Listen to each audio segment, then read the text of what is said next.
In the second place, the angels were informed that God was to create a human nature and reasoning creatures lower than themselves, in order that they too should love, fear, and reverence God as their author and eternal good.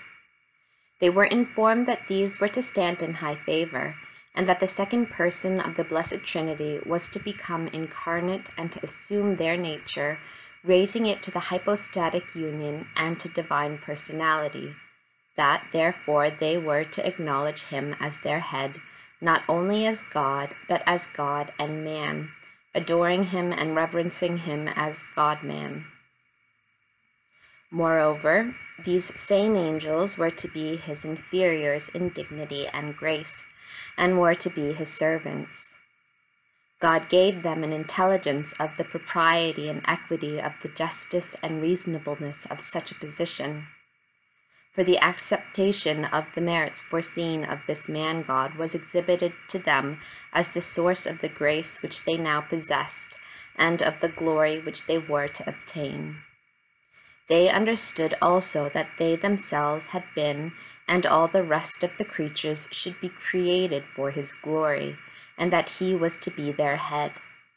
All those that were capable of knowing and enjoying God were to be the people of the Son of God, to know and reverence him as their chief. These commands were at once given to the angels. To this command all the obedient and holy angels submitted themselves, and they gave their full assent and acknowledgment with a humble and loving subjection of the will. But Lucifer, full of envy and pride, resisted and induced his followers to resist likewise, as they in reality did, preferring to follow him and disobey the divine command. This wicked prince persuaded them that he would be their chief, and that he would set up a government independent and separate from Christ. So great was the blindness which envy and pride could cause in an angel, and so pernicious was the infection that the contagion of sin spread among innumerable other angels. Then happened that great battle in heaven which St. John describes. For the obedient and holy angels, filled with an ardent desire of hastening the glory of the Most High and the honor of the incarnate Word, asked permission and, as it were, the consent of God to resist and contradict the dragon, and the permission was granted. But also another mystery was concealed in all this. When it was revealed to the angels that they would have to obey the incarnate Word, a third precept was given them, namely, that they were to admit as a superior conjointly with him a woman in whose womb the only begotten of the Father was to assume flesh, and that this woman was to be the queen and mistress of all the creatures.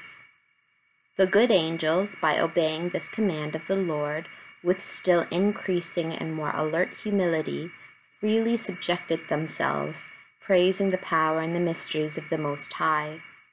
Lucifer, however, and his confederates rose to a higher pitch of pride and boastful insolence. In disorderly fury, he aspired to be himself the head of all the human race and of the angelic orders. And if there was to be a hypostatic union, he demanded that it be consummated in him.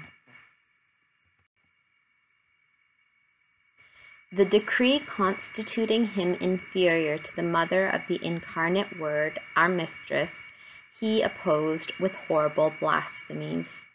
Turning against the author of these great wonders in unbridled indignation, and calling upon the other angels, he exhorted them, saying, "Unjust are these commands, and injury is done to my greatness. This human nature which thou, Lord, lookest upon with so much love, and which thou favorest so highly, I will persecute and destroy. To this end I will direct all my power and all my aspirations. And this woman, mother of the Word, I will hurl from the position in which thou hast proposed to place her, and at my hands the plan which thou settest up shall come to naught." This proud boast so aroused the indignation of the Lord that in order to humble it, he spoke to Lucifer. This woman, whom thou refusest to honor, shall crush thy head, and by her shalt thou be vanquished and annihilated. And if through thy pride death enters into the world, life and salvation of mortals shall enter through the humility of this woman. Those that are of the nature and likeness of that man and woman shall enjoy the gifts and the crowns which thou and thy followers have lost. To all this the dragon, filled with indignation against whatever he understood of the divine will and decrees, answered only with pride and by threatening destruction to the whole human race. The good angels saw the just indignation of the Most High against Lucifer and his apostates, and they combated them with the arms of the understanding, reason, and truth. The Almighty at this conjuncture worked another wonderful mystery. Having given to all the angels a sufficiently clear intelligence of the great mystery of the hypostatic union, he showed them the image of the Most Holy Virgin by means of an imaginary vision. I speak here according to our way of understanding such things. They were shown the perfection of the human nature in the revelation of an image representing a most perfect woman, in whom the almighty arm of the Most High would work more wonderfully than in all the rest of the creatures. For therein he was to deposit the graces and gifts of his right hand in a higher and more eminent manner.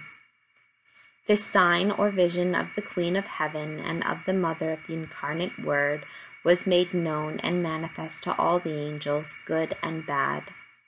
The good ones at the sign of it broke forth in admiration and in canticles of praise, and from that time on began to defend the honor of the God incarnate and of his Holy Mother, being armed with ardent zeal and with the invincible shield of that vision.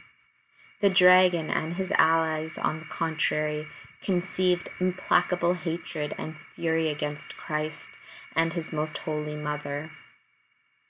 Then happened all that which is described in the 12th chapter of the Apocalypse, which I will explain as far as it has been given me in the following chapter.